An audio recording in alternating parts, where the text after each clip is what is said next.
Welcome back to Stay in Your Lane with Triple T Transport. I'm your host today, John Maley. Two special guests. One is the first time going to introduce to you, and pleased and proud to introduce to you guys, Chris Caplice, who is actually the senior research scientist with MIT, the university, and also chief scientist at DAT. Chris, if you'd like to say hi to our guests. Yeah. Hi, everybody. Glad to be here, John. Hey, thank you for making time for us. Also have Joe Lombardo. Needs no introduction. 20 years with Nestle, 10 years before that with Nabisco. There's not a lot Joe hasn't seen, and also the founder of Iggy Avenue and Associates consulting group. So, gentlemen, there's a lot that we can get into, but I think the subject that I think that a lot of people are asking themselves are, what is the perspective with the RFPs in today's market?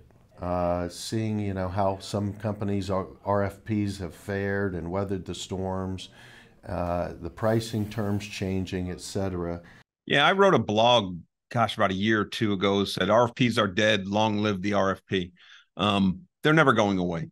It's too big of a market, but I think they're not efficient by themselves. So somehow both shippers, carriers, and even brokers want stability.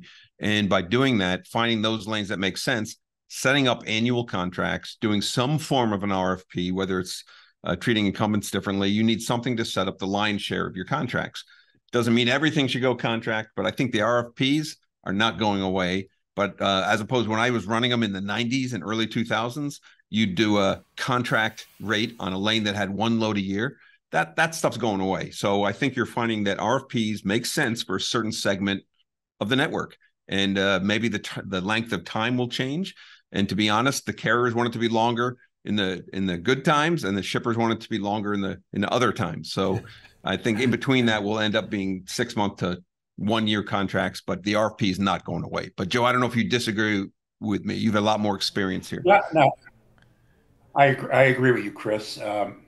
The only question I would have is, do you still think, like, overall, for larger shippers, overall network RFPs make sense, or should shippers look in there and try to segment them by certain types of business, like replenishments versus customer versus other businesses? Yeah, it's a trade-off. If there's synergies, then you should do them together if you can. I know, and this is not private knowledge, but Walmart used to do a bid every other year. They do a bid every year for half of their network. They did that for a while, but they found there was so much change. I don't think they stayed with that.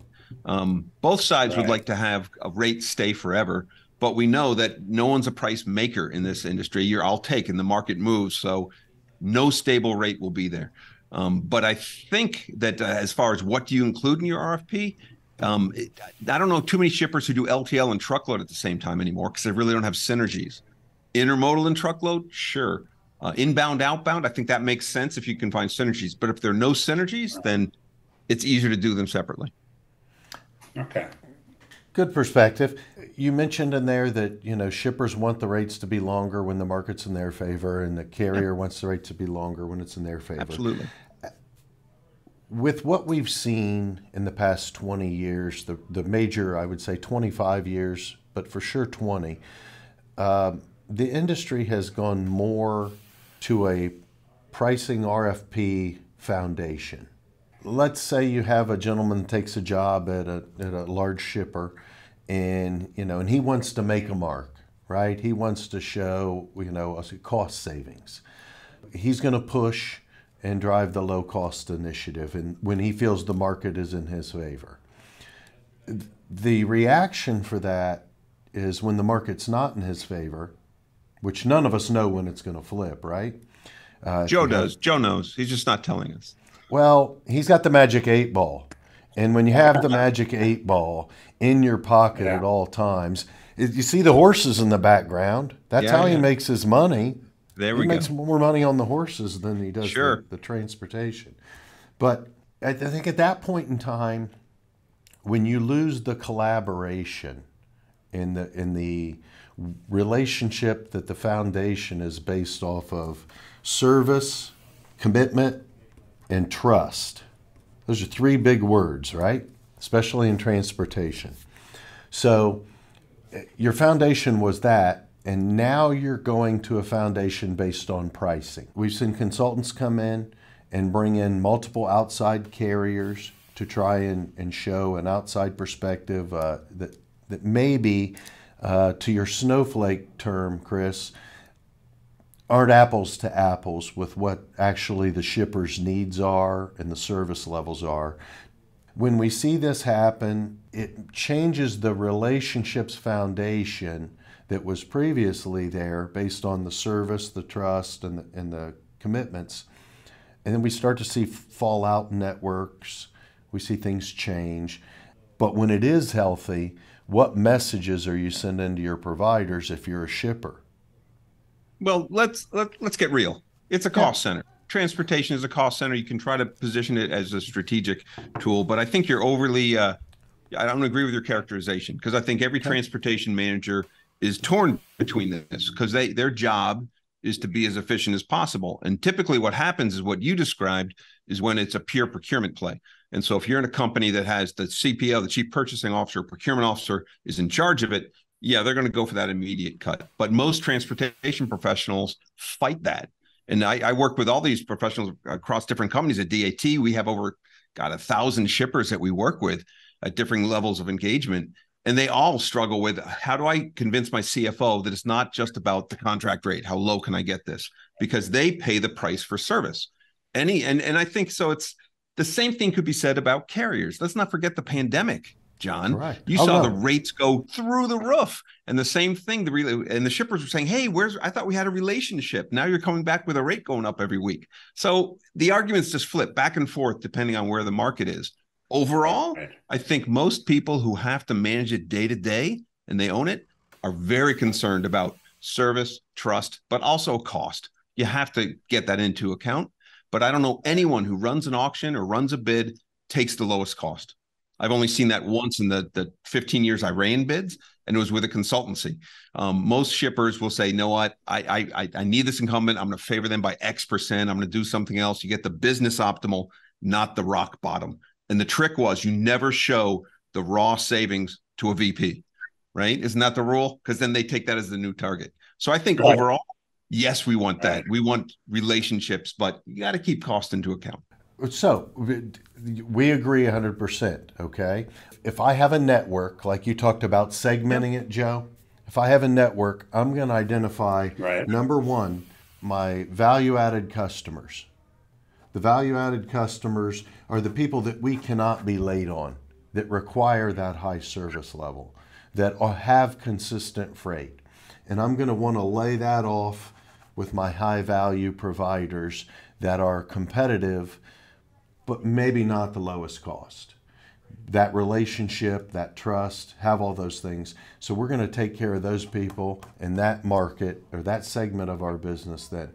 Then I'm going to go to the customers, and I hate to say this, there are some that aren't quite the priority that some of the others are. So when you've got your Walmarts, your Targets that are chargeback clients, that when you miss delivery, it's going to cost you.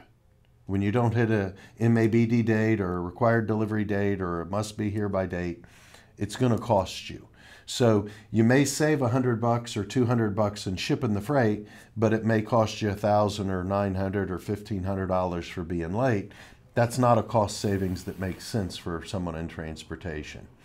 I agree it's a cost center, but I also think that the market is ripe for shippers looking for consistency, as well as carriers. Let's look at COVID.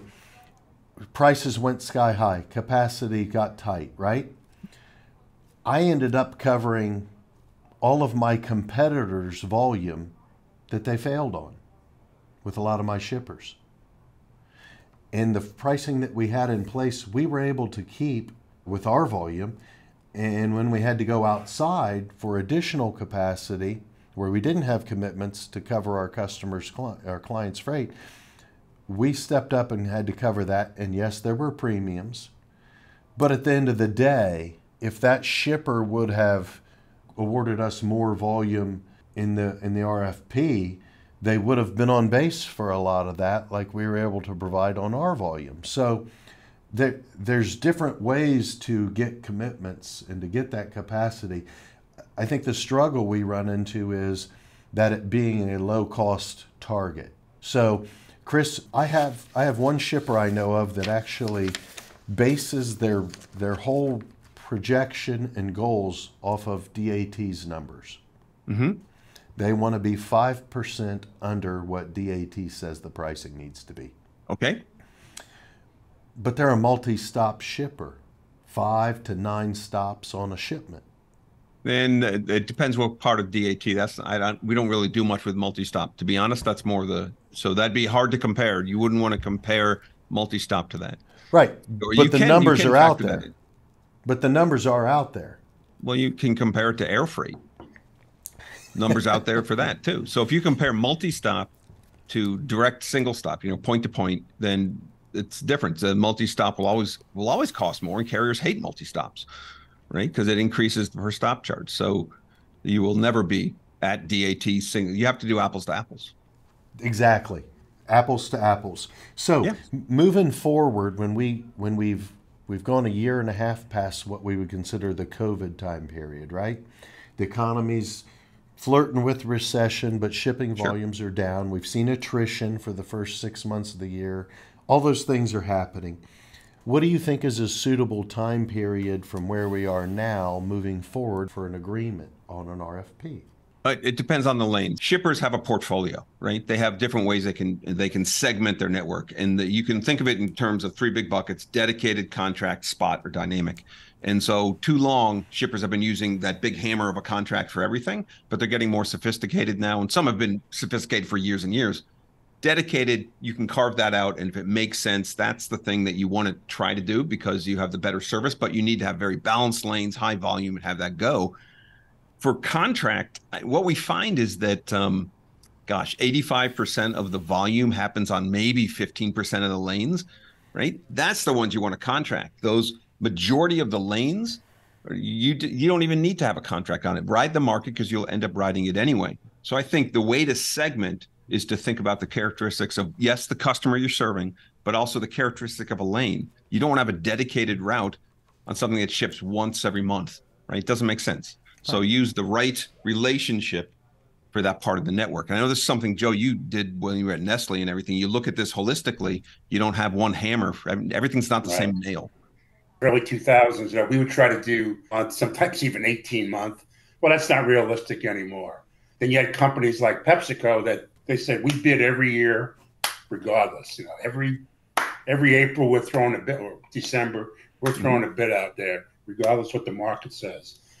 I used to think like, well, you keep on redoing everything. But if you think about it, it gives the carriers a chance to adjust they know they're going to connect. They can adjust pricing in a year. So there is some value to that. So do you see 6 month, 12 month? What are you seeing out there for time frames? Yeah, sure. It was annual pre-pandemic, and then it went into, in the words of some of the shippers we work with, continuous procurement. People were doing bids weekly, monthly, just to fill the gap, because they had to get the capacity. Since then, there's two camps have come out that I've seen.